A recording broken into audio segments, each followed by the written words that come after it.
Je m'appelle Daniel Côté. J'ai 17 ans. Je suis un étudiant bien ordinaire. J'ai toujours été rejeté. Je me suis toujours fait couper les cheveux par ma mère. C'est sûr qu'elle est pas très bonne, mais avec le bol sur la tête, c'est facile de suivre le contour. J'aime les jeux vidéo, les mathématiques et les sciences. C'est sûr que je me fais un peu écœurer. Bon, ok, pas mal écœuré. Mais j'ai d'autres préoccupations. J'ai un projet personnel qu'il me faudra accomplir pour ne pas avoir de regrets en sortant du secondaire. C'est sûr que j'ai plein de souvenirs. Ah oui, tellement de choses dont je vais toujours me rappeler. Daniel qui? Qui? Daniel Côté. La belle Daniel Côté, là? Ah, regardez!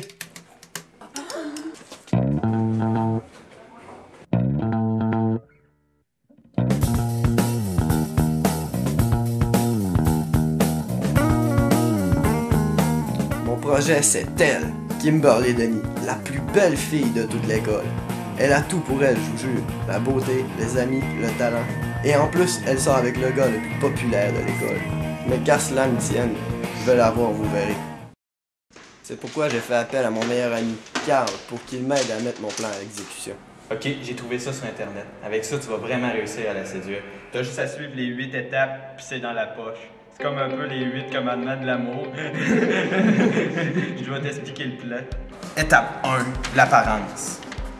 On te relook de la tête aux pieds. Nouvelle coupe de cheveux. Fini les bols de maman. Nouveaux vêtements et change-moi ça, cette paire de lunettes, pour l'amour du ciel. L'apparence est très importante, malgré tout ce qu'on en dit, surtout en début d'une relation. Une personne sera beaucoup plus attirée à première vue vers une autre si elle convient à ses critères de beauté. Alors mon petit Daniel, il faudra te faire beau si tu veux accrocher l'œil de ta belle Kimberly. Étape 2, la proximité. La proximité, c'est un facteur influent. Il est plus facile de créer des liens avec des personnes avec qui on interagit souvent. C'est simple. T'as 2 cours avec elle, chimie et mathématiques. Arrange-toi pour te mettre en équipe avec elle lors du prochain laboratoire. Pardon, il y avait quelqu'un assis ici. Ça risque d'être facile. Vu que t'es intelligent, elle serait ravie de te placer avec toi pour ainsi avoir des meilleures notes sans fournir d'efforts. Étape 3, la ressemblance. Tâchons de trouver ses principaux champs d'intérêt et documentons-nous là-dessus afin que tu puisses lui en parler comme si tu t'y connaissais vraiment. Une relation a plus de chances de durer longtemps qu'elle y a de grandes similitudes dans les domaines les plus importants comme la conception de la vie, du futur, les idées politiques, les principes ou les valeurs. Si une relation a des bases solides, elle a moins de chances de s'effriter au premier coup de vent. Étape 4, la complémentarité. Les différences sont pas pour autant mauvaises dans une relation, ça peut la renforcer si c'est complémentaire. C'est le jeu du dominant-dominé, c'est la loi de la jungle. Montre-lui que t'es un homme, un vrai, en lui offrant de porter ses livres ou en lui ouvrant la porte.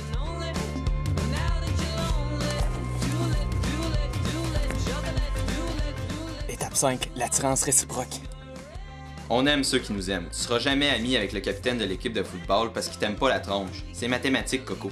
Alors montre-toi très intéressé, ouvert et surtout écoute-la avec attention. Les filles adorent ça. Tu parles à un maître.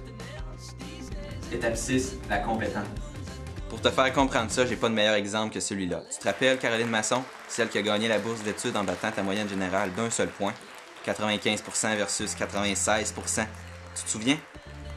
Tu n'aimeras jamais Caroline Masson. Non, parce qu'elle est plus brillante que toi. Puis vu qu'elle est plus brillante que toi, t'aimeras jamais sa compagnie. C'est aussi simple que ça. Montre-lui que t'es pas plus doué qu'elle dans ce qu'elle fait de mieux et son cœur est à toi. Étape 7, l'ouverture. Une chose extrêmement importante, écoute-moi bien. Ça consiste à surveiller avec une grande attention ce que tu dis.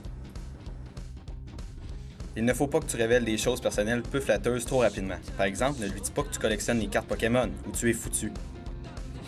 Laisse-la parler d'elle. L'ouverture doit être réciproque. 8e et dernière étape, les bénéfices. Tu dois pas être difficile.